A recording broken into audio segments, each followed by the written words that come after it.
નમસ્કાર બહેનો, આપણે જે ગયો વિડીયો હતો તેમાં આપણે લોકોએ પેપર નંબર 19 જે સમાજલક્ષી મનોવિજ્ઞાન હતું તેના વિશેની ચર્ચા કરી હતી। હવે આજના વિડીયોમાં આપણે લોકો જે પેપર નંબર 20 છે ગ્રામીણ વિકાસ, પેપર નંબર 20 છે એ મેં તમને કહ્યું હતું આ અગાઉના વિડીયોમાં કે ઓપ્શનલ પેપર છે, એટલે કે ગ્રામીણ વિકાસ છે તેના અથવામાં પ્રત્યાયનનું સમાજશાસ્ત્ર આપવામાં આવે છે, પણ આપણે અહીંયા ગ્રામીણ વિકાસ છે તે રાખીએ છીએ। તો આ જે ગ્રામીણ વિકાસ છે તેના સિલેબસની આજના વિડીયોમાં વાત કરીશું। આશા રાખું છું કે જે અગાઉના વિડીયો તમે જોયા હશે, એટલે કે જે આગલા 2 વિડીયો મેં મૂક્યા અને એમાં જે મેં તમને માહિતી આપી તે માહિતી તમને લોકોને સચોટ રીતના સમજાઈ ગઈ હશે। તો હવે આજે આપણે આ વિડીયોમાં પેપર નંબર 20 જે ગ્રામીણ વિકાસ છે તેના વિશેની ચર્ચા કરીશું। એટલે એનો જે સિલેબસ છે તે કેવો છે, જો તમને પહેલેથી જ કહી દઉં કે આ પેપર થોડુંક ટફ છે, અઘરું નથી।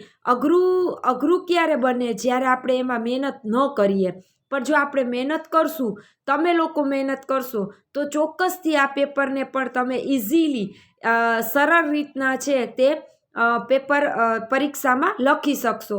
એટલે થોડુંક ટફ છે, જેની તમે થોડીક નોંધ લેજો કે આ ગ્રામીણ વિકાસ છે તેમાં પહેલાં તો તમને લોકોને કેટલા યુનિટ આવે છે તેના વિશેની વાત કહી દઉં। તો ગ્રામીણ વિકાસ છે તેમાં ગ્રામીણ વિકાસનો પરિચય, ગ્રામીણ વિકાસમાં સહકારી સમિતિઓ, કૃષિ વિતરણ સેવાઓ, ગ્રામીણ સામાજિક સેવાઓ, બદલાતા ગ્રામીણ સમુદાય અને ગ્રામીણ સામાજિક સેવાઓ, આટલા 6 યુનિટ છે તે તમને લોકોને ગ્રામીણ વિકાસના પેપરમાં આપવામાં આવેલા છે। તો હવે આ 6 યુનિટ છે તેની આપણે લોકો આ વિડીયોમાં માહિતી મેળવી લઈએ। તો સૌથી પહેલું જે યુનિટ આવે છે તે આવે છે ગ્રામીણ વિકાસનો પરિચય। તેમાં તમારે વિકાસ એટલે શું, વિકાસ કોને કહેવાય, વિકાસના લક્ષણો કયા છે તેના વિશેની સમજૂતી મેળવવાની છે। ત્યારબાદ ટકાઉ વિકાસ વિશે તમારે આ યુનિટ છે તેમાં ભણવાનું છે। ટકાઉ વિકાસ છે તે કોને કહેવાય અને તેના માનાંકો કયા કયા છે, તેમજ ગ્રામ વિકાસ, જો મેં તમને આ લોકોના અગાઉના વિડીયોમાં સમજાવ્યું હતું કે આ પેપરમાં આપણે ગામડાનો વિકાસ કઈ રીતના કરી શકીએ છીએ, થઈ રહ્યો છે અને થઈ શકે છે તેના વિશેની સમજૂતી મેળવવાની છે। તો અહીંયા ગ્રામીણ વિકાસ કોને કહેવાય, મેઇન તમારો મુદ્દો જે આવે છે તે છે ગ્રામીણ વિકાસ। અને આ જે ગ્રામીણ વિકાસ છે એટલે કે ગ્રામ વિકાસ છે તેના માટેના કઈ યોજનાઓ અને કાર્યક્રમો છે તે ઘડવામાં આવ્યા છે તેના વિશેની સમજૂતી આપણે લોકોએ આ પહેલા યુનિટમાં મેળવવાની છે। તેમજ તેની સાથે સાથે કૃષિ પર નિર્ભર જે કાર્યનીતિઓ સરકારશ્રી દ્વારા નક્કી કરવામાં આવેલી છે તે કાર્યનીતિઓ કઈ છે અને ભારતમાં કૃષિ વર્ગ છે તે કૃષિ વર્ગની જે પ્રણાલી છે જે 2 પ્રકારની આપણને જોવા મળે છે, એક સામંતવાદી કૃષક પ્રણાલી અને બીજી મૂડીવાદી કૃષક પ્રણાલી। તો આ જે પ્રણાલિકાઓ છે એ કઈ છે તેના વિશેની સમજૂતી આપણે લોકોએ યુનિટ 1માં મેળવવાની છે। ટૂંકમાં ગ્રામીણ વિકાસ કોને કહેવાય, કઈ રીતના ગ્રામીણ વિકાસ છે તેની રચના કરવામાં આવે છે, તેના માટેની યોજનાઓ કઈ છે, તેના માટેના કાર્યક્રમો કયા છે તેના વિશેની સમજૂતી આપણે લોકો આ પહેલા યુનિટમાં મેળવીશું। ત્યારબાદ આવે છે બીજું યુનિટ, ગ્રામીણ વિકાસમાં સહકારી સમિતિઓ। તો આ જે ગ્રામીણ વિકાસ છે તેમાં સહકારી સમિતિઓ કઈ રીતના ભાગ ભજવે છે તેના વિશેની વાત આપણે લોકો આ યુનિટમાં કરશું।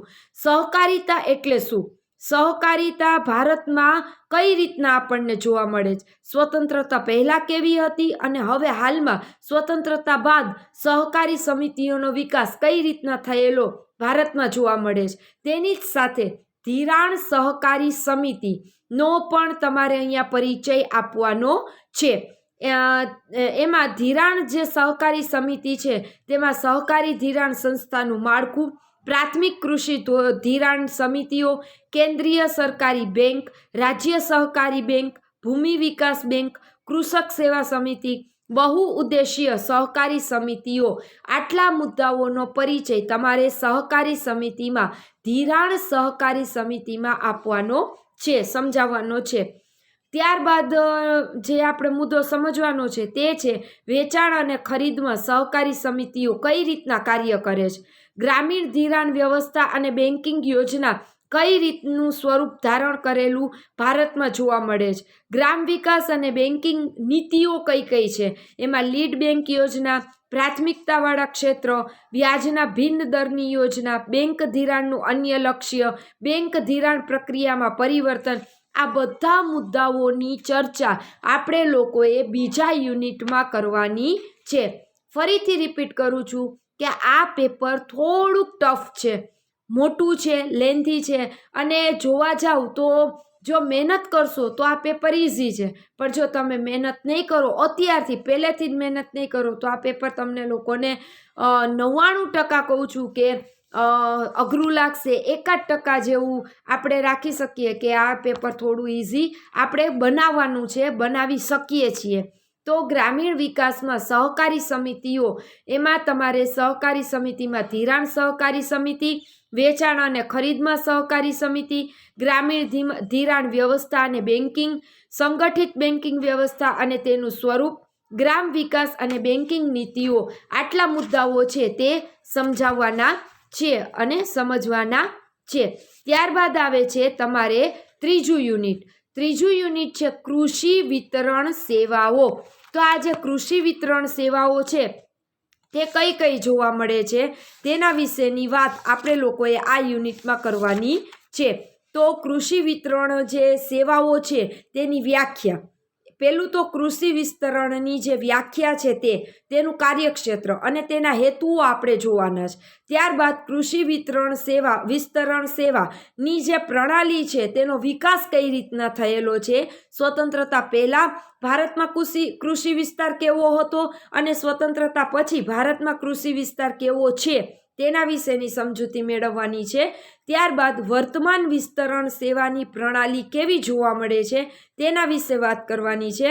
ત્યારબાદ આપણે આ મુદ્દામાં કૃષિ વિશ્વવિદ્યાલયોની જે વિસ્તરણ ભૂમિકાઓ છે તેના વિશેની માહિતી મેળવીશું. અને છેલ્લે આપણે વિસ્તરણ સેવાઓની જે ભૂમિકા છે, એટલે કે જે ગામડાના વિકાસ માટે જે વિસ્તરણ સેવાઓ પોતાની ભૂમિકાઓ ભજવે છે તે કઈ ભૂમિકાઓ ભજવે છે તેના વિશેની સમજૂતી આપણે લોકો આ યુનિટમાં મેળવવાની છે. તો આ જે યુનિટ છે તેમાં કુલ તમારે 6 મુદ્દાઓ કરવાના છે. એક, કૃષિ વિસ્તરણની વ્યાખ્યા, કાર્યક્ષેત્ર અને તેના હેતુઓ. બીજો, કૃષિ વિસ્તરણ સેવા પ્રણાલીનો વિકાસ. ત્રીજો મુદ્દો, વર્તમાન વિસ્તરણ સેવાની પ્રણાલી. ચોથો મુદ્દો, કૃષિ વિશ્વવિદ્યાલયોની વિસ્તરણ ભૂમિકા. પાંચમો મુદ્દો, ભારતીય કૃષિ સંશોધન પરિષદની સંસ્થાઓની વિસ્તરણ ભૂમિકા. અને છેલ્લે વિસ્તરણ સેવાઓની ભૂમિકા. આટલા મુદ્દાઓ છે તે તમારે લોકોએ યુનિટ 3માં કરવાના છે. ત્યારબાદ આવે છે યુનિટ 4. યુનિટ 4 છે તે છે ગ્રામીણ સામાજિક સેવાઓ. તો આ જે ગ્રામીણ સામાજિક સેવાઓ છે તે કઈ કઈ છે? સ્વાસ્થ્ય સેવાઓ, શિક્ષણ, આવાસ અને રહેઠાણ, પેયજળ, પીવાલાયક પાણીની આપૂર્તિ અને સફાઈ, અન્ય વિકાસ કાર્યક્રમો. એ અન્ય વિકાસ કાર્યક્રમોમાં જેવા કે પર્યાવરણ, ઉર્જા, આવા બધા જે કાર્યક્રમો ઘડવામાં આવ્યા છે એના વિશેની વાત કરવાની છે. અને ત્યારબાદ ગ્રામ વિકાસ માટે વિજ્ઞાન અને ટેકનોલોજીનું કેટલું મહત્ત્વ રહેલું છે તેની જ સાથે સાથે પડતર ભૂમિ વિકાસની યોજનાઓ કઈ રીતના ઘડવામાં આવી છે તેના વિશેની સમજૂતી આપણે લોકોએ ચોથા યુનિટમાં મેળવવાની છે. ટૂંકમાં જે ગ્રામીણ સામાજિક સેવાઓ આજે આપણને ગામડાઓમાં જોવા મળે છે તે ગ્રામીણ સામાજિક સેવાઓ કઈ કઈ છે? એમાં સ્વાસ્થ્ય, શિક્ષણ, રહેઠાણ, તેની જ સાથે પીવાનું પાણી, પીવાલાયક પાણી, અન્ય વિકાસ કાર્યક્રમો. એ અન્ય વિકાસ કાર્યક્રમોમાં પર્યાવરણ, ઉર્જા વગેરે. અને એની જ સાથે ભૂમિ વિકાસ, પડતર ભૂમિ બંજર અને પડતર ભૂમિ વિકાસ કાર્યક્રમોની કઈ રીતના સેવાઓ છે તે ગામડાઓમાં ઉપલબ્ધ થયેલી આપણને જોવા મળે છે તેના વિશેની સમજૂતી આપણે લોકો આ યુનિટ 4માં મેળવીશું. એટલે યુનિટ 4 છે તે થોડુંક મોટું છે, કારણ કે તેમાં જે આપણું આ પેપર છે તે પેપરની સમગ્ર બાબતો, સમગ્ર માહિતી છે તે આ જે યુનિટ છે તેમાં આવી જાય છે. એટલા માટે આ યુનિટ છે તે થોડુંક મોટું આપણી સામે મૂકવામાં આવ્યું છે, થોડુંક મોટું છે. તો આટલી બાબતોની, આટલા મુદ્દાઓની સમજૂતી આપણે લોકોએ ચોથા યુનિટમાં મેળવવાની છે. ત્યારબાદ આવે છે 5મું યુનિટ, બદલાતા ગ્રામીણ સમુદાય. તો આપણે જોઈએ છે કે પહેલાં કરતાં અત્યારના જે ગ્રામીણ સમુદાયો છે તે બદલાણા છે. બધી રીતના સામાજિક, આર્થિક, શૈક્ષણિક, બધી રીતના વિકાસની દ્રષ્ટિએ, સામાજિક દ્રષ્ટિએ, આર્થિક દ્રષ્ટિએ તમે લોકો જોઈ શકો છો કે ગામડાનું જે સ્વરૂપ છે તે પહેલાં જેવું જોવા મળતું હતું તેવું અત્યારના રહ્યું નથી. અત્યારના ગ્રામીણ સમુદાય પણ નગર સમુદાયની સાથે જોડાણો છે અને તેના કારણે આજે નગર સમુદાયની જે વાતાવરણની અસર છે તે ગ્રામીણ સમુદાયના વાતાવરણમાં ઉપજેલી આપણને જોવા મળે છે. તો આ ગ્રામીણ સમુદાય કઈ રીતના બદલાણો છે, એટલે કે ગ્રામીણ સમુદાય છે તે ગ્રામીણ સમુદાય, બદલાયેલા ગ્રામીણ સમુદાયના લક્ષણો, ગ્રામીણ સમાજમાં જે પરિવર્તન લાવતા પરિબળો છે તેની વાત આપણે કરવાની છે. અને એની જ સાથે ગ્રામીણ સમાજમાં શું પરિવર્તન આવ્યું છે, જ્ઞાન, વલણ અને વ્યવહારમાં જે ગ્રામીણ સમુદાય છે તે કેટલું પરિવર્તિત થયું છે તેના વિશેની સમજૂતી આપણે લોકોએ યુનિટ 5માં મેળવવાની છે. અને છેલ્લે આપણે જે આ બદલાતા ગ્રામીણ સમુદાયો છે તેમાં પ્રાસંગિકતા જેવો એક મુદ્દો પણ સમજવાનો છે, જેમાં ભાગીદારી, સ્વીકાર અને પુષ્ટિ અને પરસ્પર સંબંધો કેવા આપણને ગ્રામીણ સમુદાયમાં વિકસેલા જોવા મળે છે તેના વિશેની સમજૂતી અહીંયા મેળવવાની છે. તો આ હતો આપણો યુનિટ 5ના મુદ્દાઓ, જે આપણે લોકો હવે પછી જ્યારે સ્ટાર્ટ કરશું આપણું આ પેપર ત્યારે સમજીશું. હવે આવે છે તમારે છેલ્લું યુનિટ. છેલ્લું યુનિટ છે ગ્રામીણ સામાજિક સેવાઓ, એટલે કે ગ્રામીણ સામાજિક વિકાસ.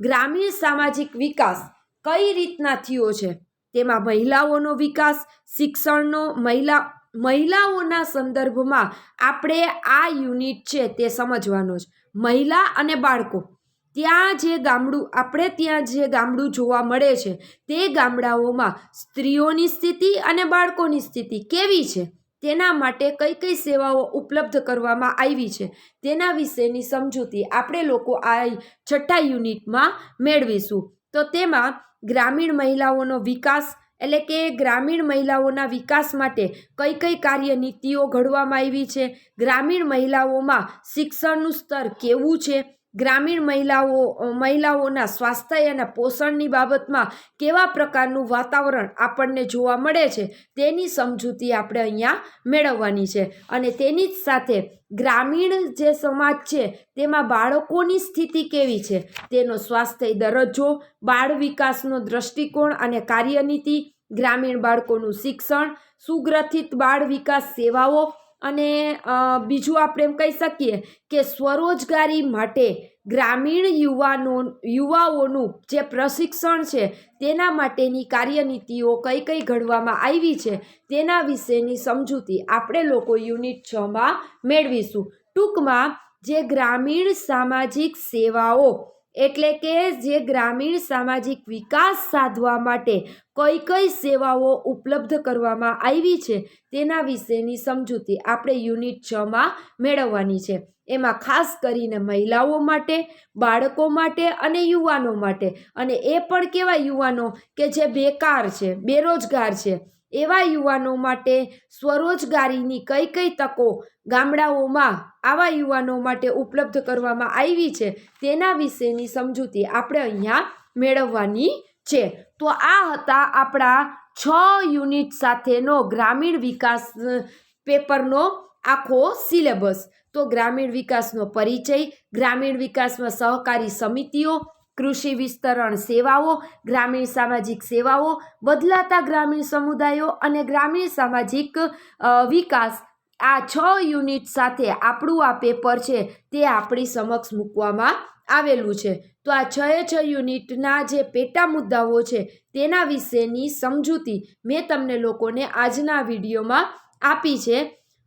બને તો જો તમને લોકોને ક્યાંયથી બુક્સ મળતી હોય બજારમાંથી અવેલેબલ હોય કે આપણા કોલેજની લાઇબ્રેરીમાંથી તમને લોકોને આપવામાં આવતી હોય લાઇબ્રેરી કાર્ડ ઉપરથી, તો આ બધી બુક્સ લઈ અને અત્યારથી જ પ્રિપરેશન તૈયારી ચાલુ કરી દેજો. કારણ કે અત્યારના જે આ કોરોનાની મહામારી છે તેના કારણે આપણે જોઈ શકીએ છીએ કે યુનિવર્સિટી ગમે ત્યારે પરીક્ષાનો કાર્યક્રમ છે તે આપણી સમક્ષ મૂકી દે છે. એટલે પરીક્ષા નહીં લેવાય અથવા તો પરીક્ષા માસ પ્રમોશન આપી દેશે અથવા તો એમનેમ જ આપણને ટીવાય ગ્રેજ્યુએટ કરી દેશે, પાસ કરી દેશે, એવા વહેમમાં ન રહેતા આપણે અત્યારથી જ મહેનત છે તે ચાલુ કરી દેવાની છે. તમે જોયું ટર્મ 5માં આપણું જે સત્ર 5 હતું તેમાં પણ આપણે લોકોએ જોયું કે એટ એ ટાઈમ ખ્યાલ નહોતો અને આપણી સમક્ષ પરીક્ષાનું ટાઈમ ટેબલ છે તે આવી ગયું. તો એવું આમાં ન થાય તેની તકેદારી રાખી અને અત્યારથી જ તમે લોકો આ પેપરો છે તેને વાંચવાનું અને એની જ સાથે તેને લખવાનું પણ શરૂ કરી દો. તેવી જ આશા સાથે આજનો આપણો આ વિડીયો છે તે પૂરો કરીએ છીએ. હવે પછીના વિડીયોમાં આપણે પેપર નંબર 19ના પહેલા યુનિટ સાથે પેપર નંબર 21ના જે સિલેબસ છે, પેપર નંબર 21નો જે સિલેબસ છે તેની પેપર નંબર 21 નહીં પણ પેપર નંબર 22નો જે સિલેબસ છે તેની સાથે આપણે મળીશું.